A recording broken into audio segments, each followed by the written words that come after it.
Okay, this video concentrates on your skills as a writer. So section B of paper 2 tests writing.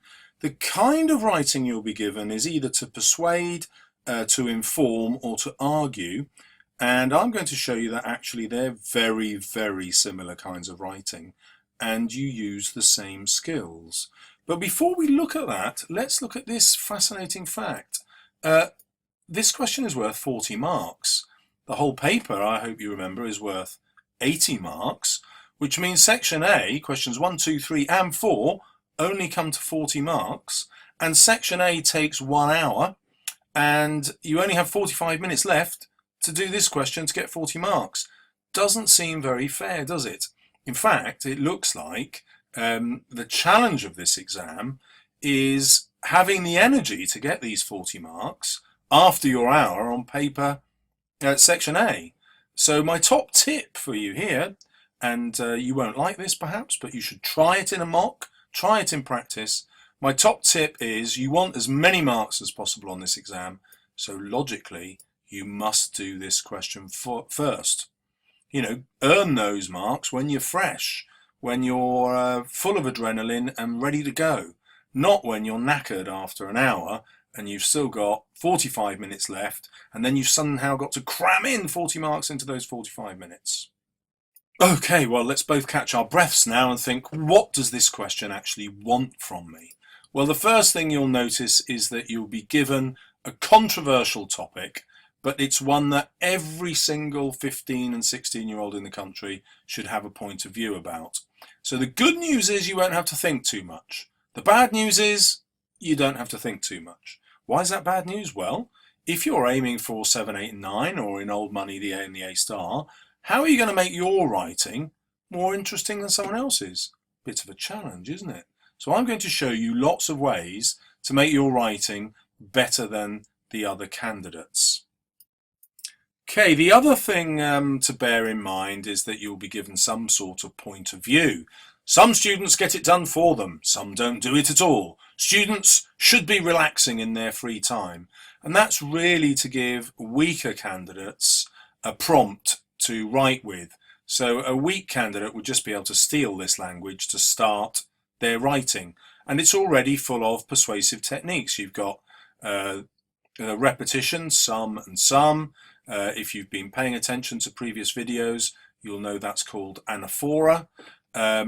You've got emotive language, you've got alliteration, some and students, relaxing and free is the emotive language. So you can see you'll be given some persuasive techniques in the question just to give you that little push over the edge so that you don't panic about how to start. Now, starting is a big problem. Students often worry about how much to plan. So in the revision guide that I'm going to publish, I've tried planning questions, and I've realised that under exam conditions you really want to get to a stage where you don't plan at all. Well, obviously that's a really dangerous step to start with. So I do actually have a section on how to plan non-fiction writing, but the easiest way to think of it is this. You outline an issue, then you argue against that. You argue an argument for that point of view. Then you come up with a counter argument that people would use to disagree with you. But of course you don't agree with that. So you fit in a new argument and then come up with a counter argument. You fit in as many of those as you can. And then you have your most powerful argument at the end, your concluding argument. And in your conclusion, you should look at the long-term consequences. So what would be the long-term consequences of people not doing their homework? It means that those that didn't have supportive parents would achieve less well, which means that they would get into lower ranked universities or not get into universities at all. It would influence their employment prospects, but we could go even longer term than that. It could mean that their children in turn will suffer from the same disadvantages, and so the less educated will become poorer and the greater educated will become richer, and it will lead to greater inequalities in society. Another long-term consequence will be that our competitors like China, for example, Third of the population lives there. They will all be doing furious amounts of homework every night, and their students will therefore be excelling, and before you know it, they'll be buying up British business, and Chinese people will be getting all the top jobs in the world, and we will be left behind internationally. So this idea of thinking through long-term consequences will make your writing much different to other students, and will therefore force the examiner to give you better marks. Okay, well, what is the examiner looking for exactly? Well, they're looking for your content and how you organise your ideas. So we've touched on the organisation. Remember, that was argument, counter-argument, argument, counter-argument, as many as you can do, and then the conclusion. That shows you're organised. Having your most important long-term consequences at the end shows you're organised. And then the content, they're not really looking for whether you agree with this statement or not. They couldn't care less whether you think homework's a great idea or a terrible idea. They just want you to express yourself well. And in my guide, I recommend that the best way to do that is actually to argue the opposite point of view. So if you think homework is a terrible thing, the chances are that everyone else in the country will say the same thing, or most of them. So argue the opposite. Argue that you think homework is a brilliant idea. And that's going to put the examiner in mind of thinking that you are imaginative. And it will force you to adopt a tone and style where you really think about how to be persuasive. Because you won't think, oh, well, everyone's going to agree with me, therefore I'll just put forward my arguments. Because that's the main danger, is you believe something, you put forward the facts and you think those will be persuasive, but actually the examiner doesn't care about the facts. What they want are your persuasive techniques. And if you argue a point of view you don't agree with, that will force you to have a persuasive tone and to have really interesting vocabulary choices. If you've been watching my videos, you'll know that tone is created through these rhetorical devices or techniques, which I've put together as Mad Father's Crotch. Here they are: metaphor, alliteration, direct address, which means using you or we, facts, anecdote. An anecdote is a little story that you use to illustrate your point, triplets or the rule of three, hyperbole, which means over-exaggeration, emotive language, rhetorical question, statistics, contrasting pairs, repetition, opinion, creating an enemy, where you show that you disagree with someone. Contrasting pairs, by the way, meant on the one hand this, on the other hand that. And humour. I'll make separate videos about what these look like in texts, but for now you need to know that you need to be able to identify and write about those rhetorical devices, those rhetorical techniques. So in my guide I've tried to think of a really boring topic that the examiners will think everyone can write about. So instead of homework we have uniform, and because I'm trying to get top marks, I argue for uniform. So I actually couldn't care less about school uniform, and for my own kids I was quite happy for them not to wear it. But I argue against my own point of view because that forces me to be creative. So this is what happens. In my first paragraph I end up using these techniques: direct address, emotive language, anecdote, rule of three, contrasting pairs, metaphor, creating an enemy. I'm steaming through those rhetorical devices in Mad Father's Crotch. My second paragraph is tiny, but it still has repetition, alliteration, anecdote, emotive language, metaphor, creating an enemy. And then my next paragraph is still pretty tiny: hyperbole, repetition, direct address, rule of three, emotive language, metaphor, alliteration. The opening three paragraphs create an enemy through humour. So you can see that I'm really slapping the examiner with all my techniques as quickly as possible. So you need to watch a later video in which I teach you how to use these techniques. But for now, you want to remember that the key skill of writing here is throwing these techniques at your writing, putting them all in as quickly as possible. And you can see then that you keep repeating those techniques. You don't just do them once. And it looks like by here I've used every single one of those 15 techniques of Mad Father's Crotch. So that's just about in a page. And you want to be able to do that. Show off all these techniques as quickly as possible so that you too will persuade the examiner to give you 100%. Okay, well, back at the mark scheme, my tone will be conveyed through my use of those persuasive techniques. For example, if I use humour, I'll definitely have a humorous tone. If I use repetition, it might be more of a lecturing tone. It doesn't matter what the tone's called, just using those techniques will force me to have tone and style. Now, register means the kind of word choices you make, and we will use the Guardian article from this paper to have a look at that in a moment. But the marks that you're given for content and organisation are only 24 out of your 40. You must be compelling and convincing, and what I tried to show you was that if you're using those techniques, the rhetorical techniques of Mad Father's Crotch, in every single sentence all the time, as I was, then that is compelling. If you don't use them all the time, well, you're probably consistent and clear and you'll get into level 3. But really what distinguishes level 3 to level 4 is the number of times you use the persuasive techniques. Simple as that. Right, now we need to go to the next part of the mark scheme, which will show us what the other 16 marks are for. Here we go. And they are for technical accuracy.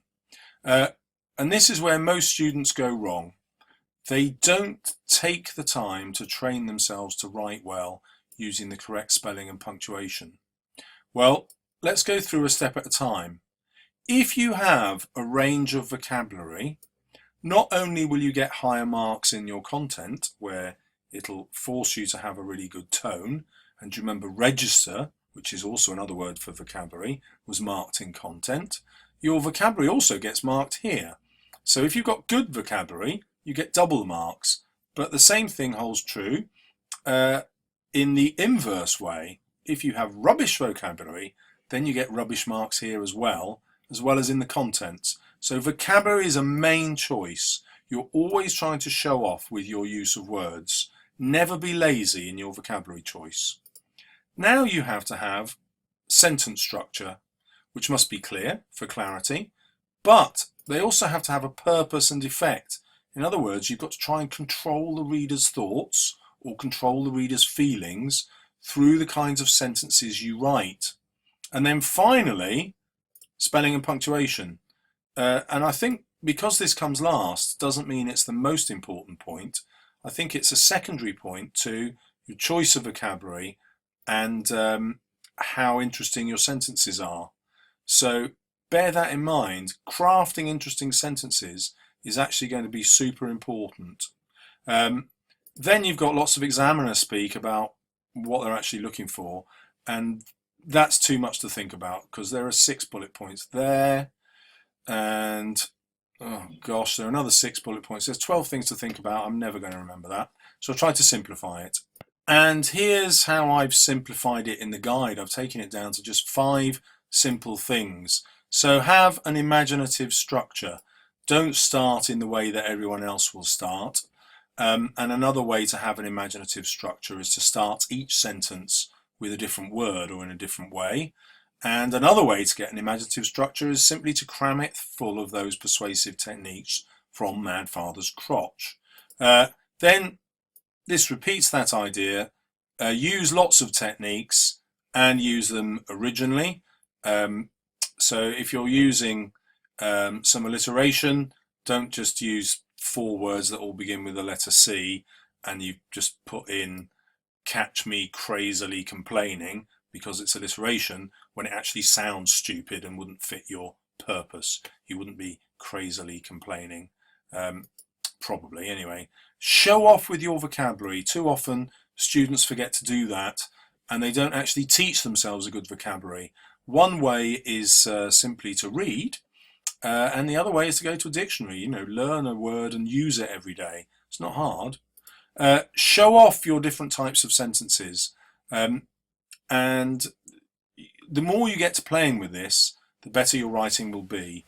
To start with in your revision, what I'd actually do is just force yourself to use arbitrary sentences. You know, so my first sentence is going to have 3 commas in it. My second sentence is going to have a colon in it. My third sentence is going to be 3 words long. Give yourself these artificial rules, and then after a few practices, you'll start to get a feel for when to use what kind of sentence. And you'll develop a habit of always thinking about good sentences to use. And then this is a tricky one, because the best writers might not use a great range of punctuation, but you need to, because you need to show the examiner you can do it. So it's a bit artificial, but I'll take you to the Guardian article and show you how it's done. So here it is. This is the exemplar specimen paper 1 that you can find on the AQA website. And we've got our writer, Jay Rayner, and he's writing an apparently informative article, but hopefully you remember that I said that in this question the conventions of arguing and persuading are very similar, as is in form. So let's have a look at the language and the sentence structure. I am staring at a finely printed sheet of paper, notice the alliteration straight off, and trying not to let the bad feelings seep in, emotive language. This sheet is all my childhood Sunday night feelings of dread come at once. Again, complete focus on emotive language, the hyperbole, over-exaggeration of dread. It is humiliation and could do better, and pay attention now. This is a sentence that's crafted round a triplet or a pattern of 3. Humiliation, could do better, pay attention now. Good writers also do something where they kind of make up expressions. And so here he's quoting kind of teacher language. That's what register means, the language that's appropriate to a particular job or profession or setting. So he's using teacher's language here, and pay attention now, teacher's language here. And then we've got, I don't know if you've noticed it, we've got assonance here, the sheet and feelings. These sounds are repeated and elongated to suggest how these feelings last a long time. And that's probably a more sophisticated point that you wouldn't need to know, but it's repeated here again with seep and feelings and sheet again. So you can see that the sounds that the writer's using elongates how long it takes to say the words, which kind of reflect the mood of not just the son, but the father having to do this homework. So that comes round through using the MAD Father's Crotch techniques. Now you'll see a contrast where he begins this paragraph with a really short sentence to introduce the topic, and then the sentences become more complex, as you'll see. And in this paragraph you'll see that a he again finishes with a triplet. They grow up, become cleverer, and remorselessly take the mickey out of you. Now what's interesting is that's how he ended this paragraph, and that's a really good way to show that you're exploring interesting structural features. Do you remember in the mark scheme it was how you organize your text, and ending your paragraphs in a similar way shows that you're really thinking about how you craft your writing. Okay, I only have myself to blame. A few months ago over dinner, Eddie announced that in English they were experimenting with food writing. So this is just really an informative sentence. There aren't any techniques in there. But here we had the emotive language of blame. I have to come up with metaphors. Give me a metaphor about this pizza, he said. I don't think I should do your homework for you, I said. He raised his eyebrows. You can't think of one, can you? And so now we're moving into the persuasive techniques again, even in an informative piece of writing. So we have the rhetorical question. We've got the emotive language. You can't think of one. This is what happens if you feed and educate your children. Here we have an example of creating an enemy. So the child is the enemy to the parent here. But of course this is also humour, where he's doing it to make fun of how our children treat us as parents, or in your case, how you treat your parents. So hopefully you can see that there's a variety of sentences in each paragraph. The other thing this writer is doing is beginning to use a range of punctuation. So here we had quotation marks, here we have speech marks. An advantage of using speech marks is many students get this part wrong. They don't put their punctuation inside the speech marks but outside. It gives you an opportunity to show that you're punctuating correctly. The rhetorical question gives you an opportunity to use a question mark. Now it's really childish, to think of it in this way, but you want 100% in the exam, don't you? So use these techniques. Now he begins to craft things a bit more dramatically, and when he wants to be dramatic, he has much shorter sentences. That increases the pace of the writing, and it's something that he's done at the beginning of previous paragraphs. You'll look, he's going to do it again at the beginning of other paragraphs. Again, when your paragraphs echo each other in structure, it calls the examiner's attention to it and says, look, I've really thought about how I'm crafting this. So starting your paragraphs in similar ways, not with similar words, by the way, but in similar ways, shows how sophisticated you are in your structure. And by the time we get down here, you can see that we've actually got single word sentences. By this time, the writer can afford to be very colloquial because they've already shown off their excellent vocabulary early on. So let's go back up to this paragraph. He was right, I didn't. On the spot, I couldn't think of a single food metaphor worth dragging out and slapping on the table. So look at the irony of this. He's writing about metaphors. He's claiming he can't think of any metaphors, but here the description is a metaphor. Taking a word, dragging the word out. Well, you can't drag a word out, so that's a metaphor. And slapping the word onto the table. That's also a metaphor. And indeed, stuff that you slap on the table is likely to be food. So he's using humour here as well, claiming not to be able to think of a food metaphor and then giving us one in the next sentence. And this element of playfulness and humour will distinguish your writing from other students. And so memories of homework came flooding back. Again, a metaphor, and a really good one. It's an emotive language. And what's interesting is when I started writing my own persuasive and informative pieces to put in my guide, I discovered how important metaphors were. And if you've learnt Da Forest, which I know a lot of teachers use to teach persuasive writing, it's quite interesting because metaphor is not in there, is it? Simile's in there. They love the old simile. But actually, when you look at really good bits of persuasive writing, metaphor is a dominant technique. And I didn't really discover that properly till I started writing my guide. So, a top bit of advice that I'm going to give you is whatever you do, don't forget the metaphor, because that's going to distinguish you from other candidates who've been taught by teachers who are telling them Da Forest. And of course, they obviously won't be using, and of course they also won't have been using Mad Father's Crotch, which is far more detailed than the tiny Da Forest. Then finally, you've got to think about how you craft your ending.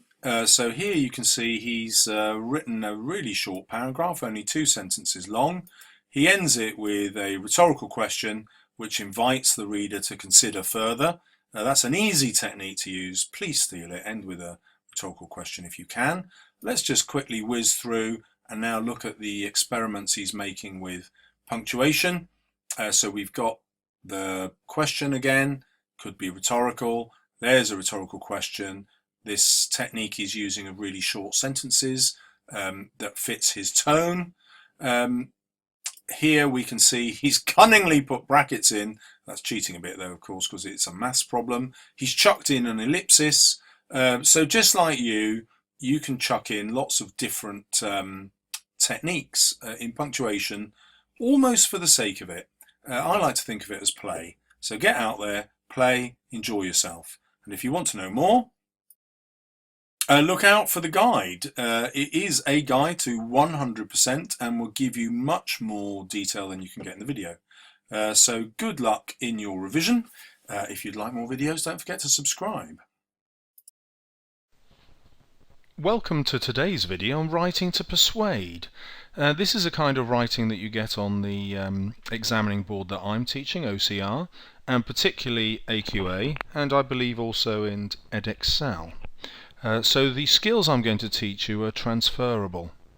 The first thing I want to tell you is that most teachers find a very narrow focus. You might have learnt a forest or da forest to learn persuasive writing techniques, but that's really like trying to teach someone to ride a bicycle with stabilizers. Yes, it gets you from A to B and it stops you falling over, but it's not really riding a bicycle. So today I want to teach you how to aim your sights higher. So this is what I teach my students.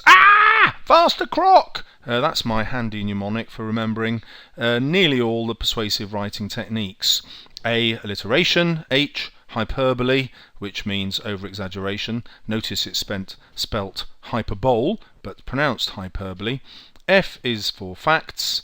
A, anecdote, which means a little story that purports to be true, may not be, but a little story nevertheless. S, statistics. T, the rule of three, the pattern of three, triplets, however you've been taught it. E is emotive language.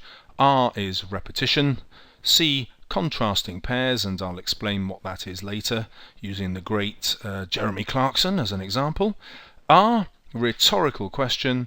O for opinion, and C for creating an enemy.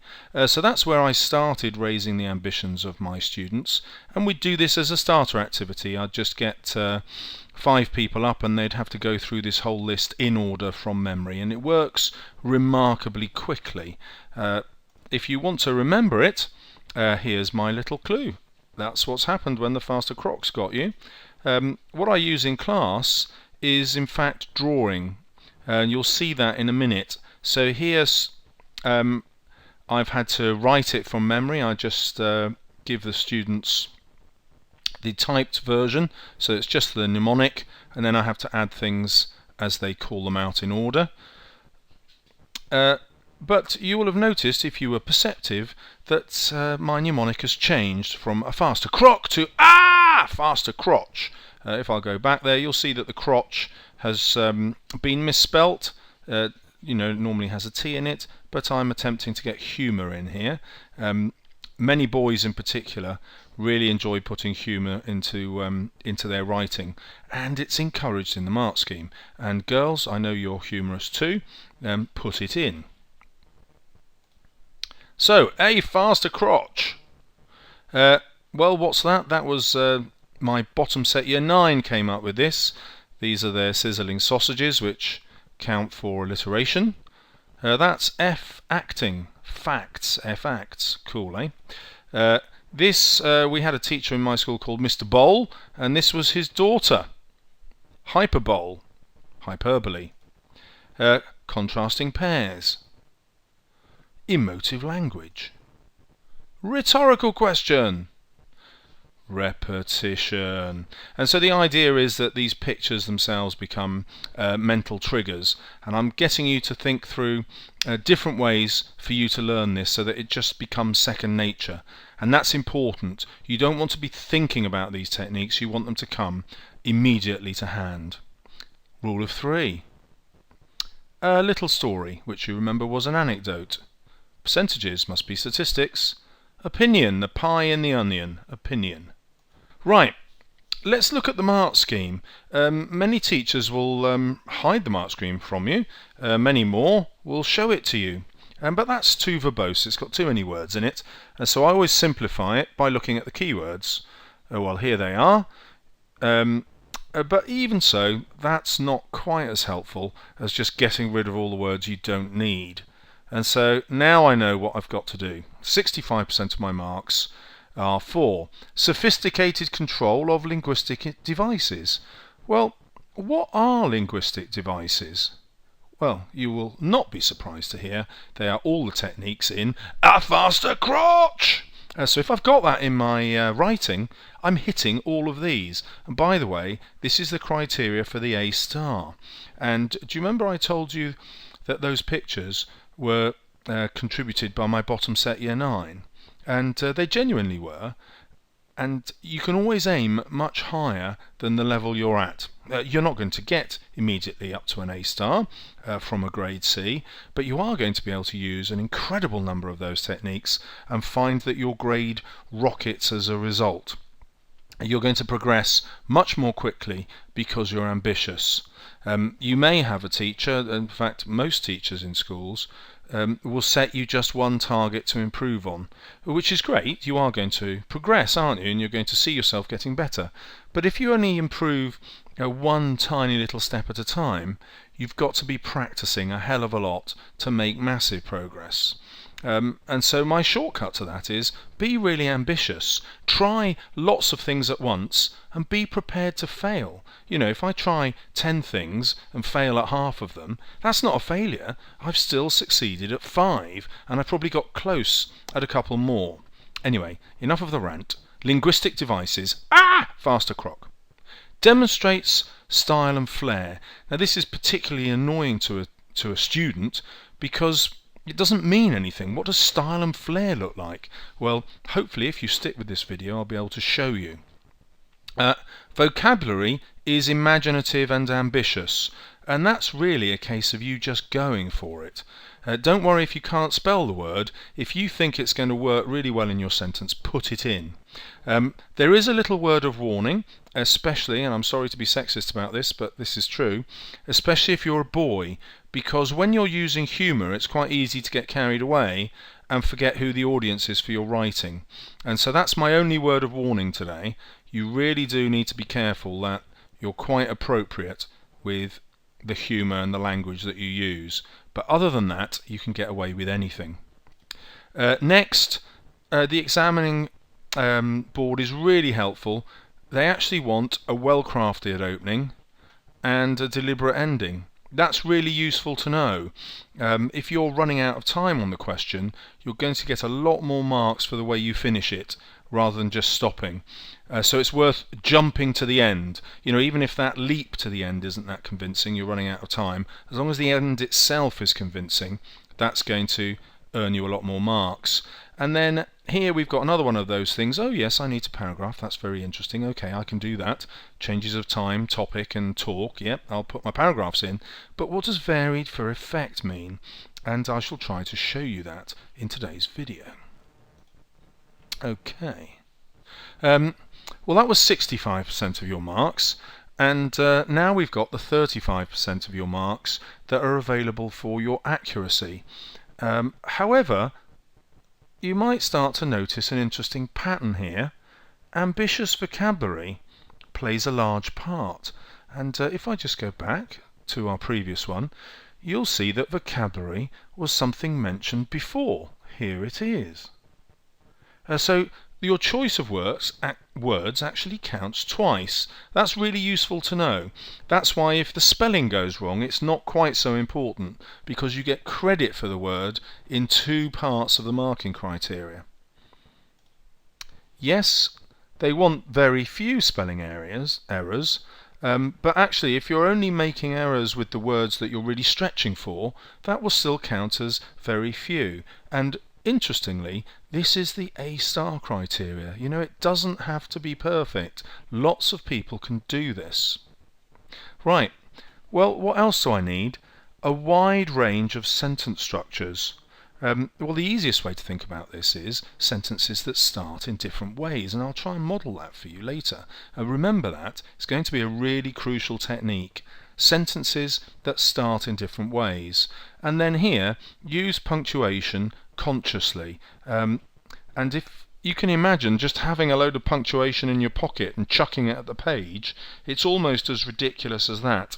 Obviously, you want to be accurate, but if you're not sure whether you need to use the colon or the semicolon, are you going to lose your A-star? No, because look, you just need very few errors. It doesn't have to be error-free.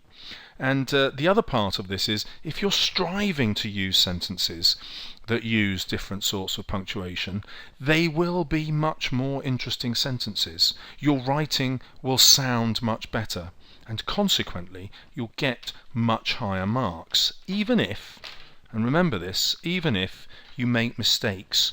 A-star writing is not about perfection.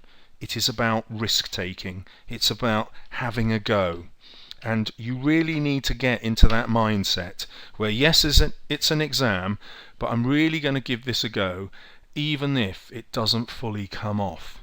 Because what happens if you miss the A-star? Well, tragedy of tragedies, you still get an A.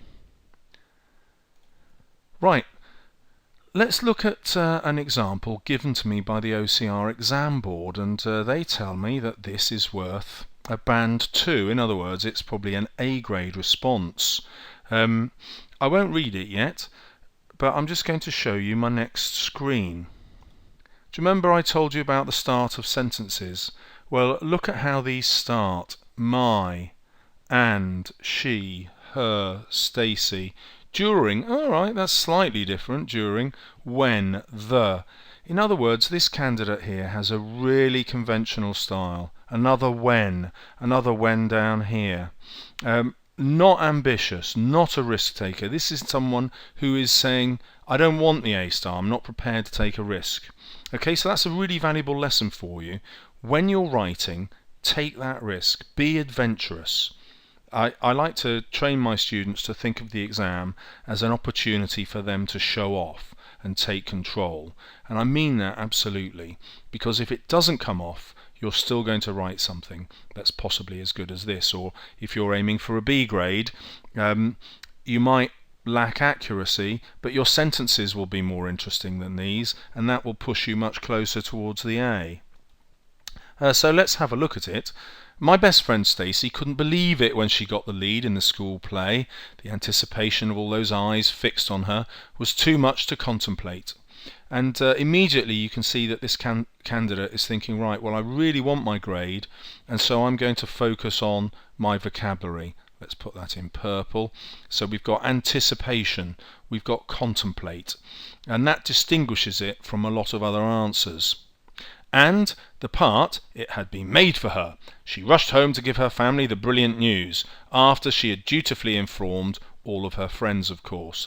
And here possibly dutifully is reaching for that kind of level of vocabulary. And we'll see it in the next sentence as well. Her parents were ecstatic and set about organising her costume, arranging for relatives to watch her performance, etc. Stacy spent hours every evening locked in her bedroom, practising her lines and preparing herself for the big performance. During rehearsals, the play's director was always full of praise for her, and she really felt as though it was her play. And you can see a candidate's running out of words to show off with, but never mind.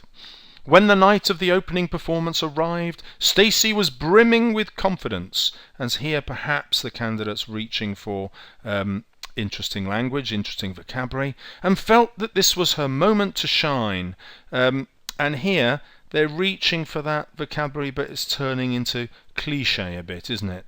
And so you can see why it's not got into the top band, I hope. It's not quite adventurous enough, neither in the sentence starts nor in the vocabulary. It's not really sustained. Well, let's see what else is going on. Highlighted in green, you'll notice that I've just started to highlight the punctuation. I haven't done it successfully yet. Here we go. We've got brackets, we've got ellipsis, we've got other brackets, and do you remember I said just chuck the punctuation at it as though you had a handful in your pocket? This candidate has really done that, and they've done it very intelligently at the start. So if we look at this first paragraph here, you'll notice that that's absolutely full of techniques, and it says to the examiner, put me in a top band please, I deserve it. And this is a great way to control the expectations of your marker, of the examiner. You've really got to reach out with as many techniques as you can at the beginning. So that's one of the reasons this candidate has done quite well. If I go on to the next bit, that's the end of the piece. You'll see it's actually very short. A very short answer, but is still going to get a very high grade? Well, let's have a look at what the examiner says in the commentary. The responses to the reading questions are deserving of the top bands with satisfactory explanation of the effects of the vocabulary descriptions. Now, the reason that I've read that bit is that's on the reading paper, section A, but because this candidate, as you can see, has really worked at their own vocabulary, they're able to get high marks writing about the vocabulary in what they've read. In other words, what you do on paper B actually helps you in paper A. These skills go together, and that's a double reason for practicing using adventurous vocabulary. It helps you analyse it in your own writing and also other people's writing in the exam. Now we get to this response. The section B exemplar response is in keeping with the intention that the task is meant to be based on a personal account. So the first thing that the examiner wants to see is that you've stuck to the question. It had to be a personal account. Let's go back and check that. You had to write when things went wrong for a local newspaper article. Now, of course, this personal account does not need to be true. It can be entirely made up. Something to bear in mind when you're reaching for the A star. You might be someone who thinks nothing very interesting has happened to you and therefore this question would penalise you. Well, it's not going to penalise you because you can make it up. No one's going to check that something's ever happened to you. Just have fun. Remember, you can show off. Right. Rather than a fictional piece. Now here, the fictional piece doesn't mean it's made up. It means that this personal account would actually fit into a newspaper article rather than into a book. So it's not written in the style of a novel, it's written in the style of a story that actually has an ending. Here it is, Stacey's flirtation with the art of acting, and for that we were all grateful. In other words, the story is summarised at the end. It's complete. It's not part of a wider novel. It's not a short story. Right, what else gets it into band 2? Well, look, it's the impressive vocabulary and the narrative control. What does narrative control mean? Well, if you remember the mark scheme, we had to think about deliberate crafting of the ending and the beginning. There is a confident opening and a deliberate ending. And that's exactly what this candidate has done. That's proof that the ending was confident. It's jam-packed full of techniques, and the ending is rounded off here. Even though it's a single sentence, it draws everything together. This is a good higher response. Annoyingly, the examiners don't tell us why she failed or he failed to get into the top band, but I hope I've picked out 2 key things, possibly 3. 1, let's summarise them. The boring way that sentences are started. 2, the lack of consistency in using exciting vocabulary. And 3, it's pretty short. Although interestingly, that's still good enough for an A. I'm going to show you another short piece that I think would get an A star. And this was written in a mock by one of the students in a previous school. So she had to write an application for a summer job. Look at the unconventional way she begins. Smile! Have you ever felt depressed at work? When the monotonous duties become a torture and the bland walls turn into a prison? What you need is someone cheerful, inspiring and creative. Me. I am like a ray of sunshine on a rainy day. No more boring blues for you. I will jazz up your life. I'm not just being boastful. 95% of former colleagues said they absolutely adored and completely craved my special smile. Not only will you be gaining a momentous motivator, I'm an extraordinarily hard worker too. Need coffee? I can pour it. Need essays? I can type them. Need spreadsheets? I can do maths too. You don't often meet someone who can juggle and walk a tightrope at the same time, but then I'm not your average person. It's these skills that make me perfect to work in your circus. Simply put, I can multitask like a girl, because I am a girl. Perfect! So, I hope you found that rather entertaining. And I'll try and show you how a faster crotch or a faster croc has really helped her here. Let's have a look at the language.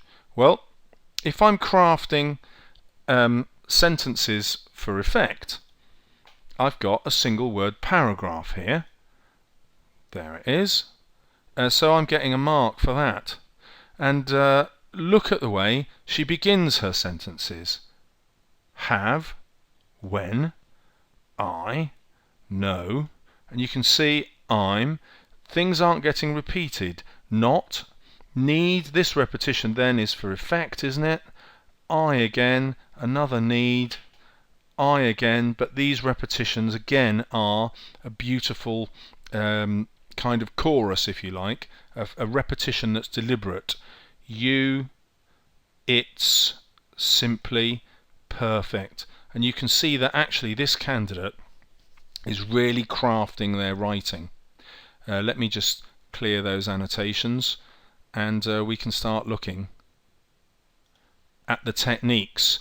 Now what I teach my students is what I call the random finger technique. And so whenever you look at a piece of writing, you could just shut your eyes, stab it anywhere at random, and you will find a technique of some sort. There I am just plopping these things down as though that's a random technique. So here we go. Okay, I just missed it there, but that's a rhetorical question.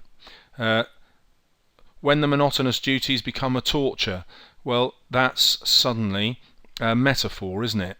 And the bland walls turn into a prison, another metaphor. I'm like a ray of sunshine, a simile. 95%, it's a statistic.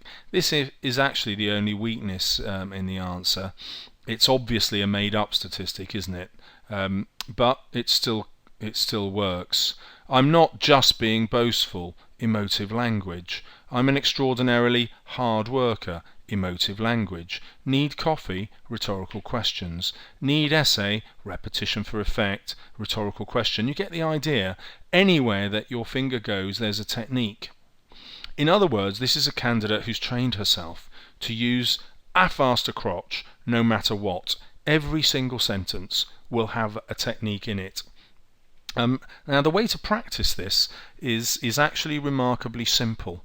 What I'll teach my students to do is just respond under time conditions. So if you're practicing it, I do this.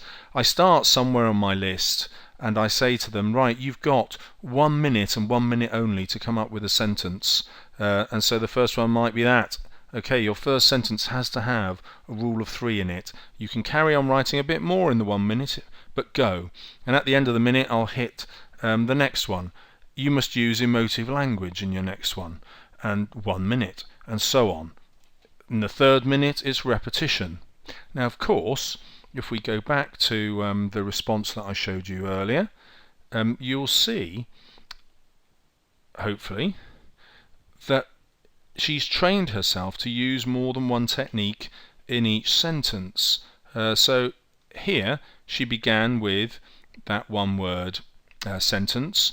It's also an instruction, an imperative verb, not one of our techniques. Have you ever felt depressed at work? Well, here we've got emotive language with our rhetorical question. When the monotonous duties, here she's really striving for that vocabulary. We've already talked about it being a metaphor, and then another metaphor, and then emotive language, cheerful. And of course torture was emotive language, and prison was emotive language. Inspiring and creative like me. Well, here we've got a contrasting pair, the creative and inspiring compared to monotonous and torture. Here we've got effectively another one-word sentence, but it's linked to this one using the colon. You'll see that she is literally chucking punctuation at the thing as though it was something in her pocket. We've got the colon, the question mark, we've got a really complex sentence here with lots of clauses, helpfully demarcated with the commas, and that sort of thing's going to carry on here. We've got linked sentences using the semicolons. She's really thinking about crafting these sentences. down here we've got a one-word sentence again with an exclamation mark. She's realised she's got to use brackets, and inside that bracket is the punchline. I can multitask like a girl because I am a girl. Hopefully you get the idea. You just throw everything at your piece of writing and completely show off. And that, ladies and gentlemen, is the easiest way to get an A star. Finally, these persuasive techniques, the R faster crotch ones, work equally well with argument writing, and so you kill two birds with one stone. Let's quickly go back to the marking criteria and see how this candidate has done. Did she have a wide range of sentences? Yes, she did, you bet. Was the vocabulary ambitious? Yes. Well, obviously there were no spelling errors, but even if she had some, she could still get into the top band. Was punctuation used consciously? Yes, it was. Hopefully you saw that. So that's 35% of the marks already won. Now let's get to the big one. Was she using linguistic devices? Yes, more than one per sentence a lot of the time. She was cramming it with linguistic devices. Very easy to do if you practice. If you practice. Leave this video, go and practice it. Does it demonstrate style and flair? Well, that's the killer, isn't it? What does that look like? Well, hopefully I've shown you. It's something that's absolutely full of devices, and if you just rely on a Forest or Da Forest, you will use devices occasionally. But here's a writer who's layering device upon device, loads within the same sentence, every sentence is crammed with them. That is style and flair. Taking a risk, that's style and flair. Not writing what other candidates will write, style and flair. So hopefully I've demonstrated that for you. The vocabulary is appropriate. Well, her only weakness there was that made-up percentage. Is it imaginative? You bet. Is it ambitious? Yes, it is. Does it have a confident opening? Look at that one-word sentence. Smile, completely unexpected, grabs the reader's attention immediately. Not necessarily appropriate to a letter application for a job, but notice how she changed the purpose and audience. She's applying to join a circus. You know, she's realised that actually she might have been taking too much of a risk here, and so she's backtracked a tiny bit, but very skillfully, and I think it works. Is there a deliberate ending? Well, I didn't take you to the ending. Maybe we should have a look. Here we go. Just imagine the scene. Tension rises as I teeter high in the sky. You think I have fallen, but wait. A hand snakes out to grab the rope. It was on purpose all along. And so she's showing what a skillful tightrope walker she would be. You must be glad you've finally found me. I dread to think what life was like without the bounce of my hair and spring in my step. How miserable you must have been, bereft of my unique skills. Did you suffer much? Is that a clock? Time is draining away. You could employ the greatest gymnast around, but be quick before it's too late. Again, very high risk, but it is a conclusion, isn't it? And it does invite the reader to employ her. The clever twist here is it's not her asking for a job that will really benefit her. It's her pointing out what a fantastic candidate she is, and that's why she should be employed. Fans of Suits might notice this technique, and if you're not a fan of Suits, there's still time. Right, well, I hope you've found this video helpful, and let me know in your comments if you like it. Please like it on screen and more people will look at it, and I would love for the standard of writing across the country to improve dramatically, and also good luck in your exams. Thank you very much.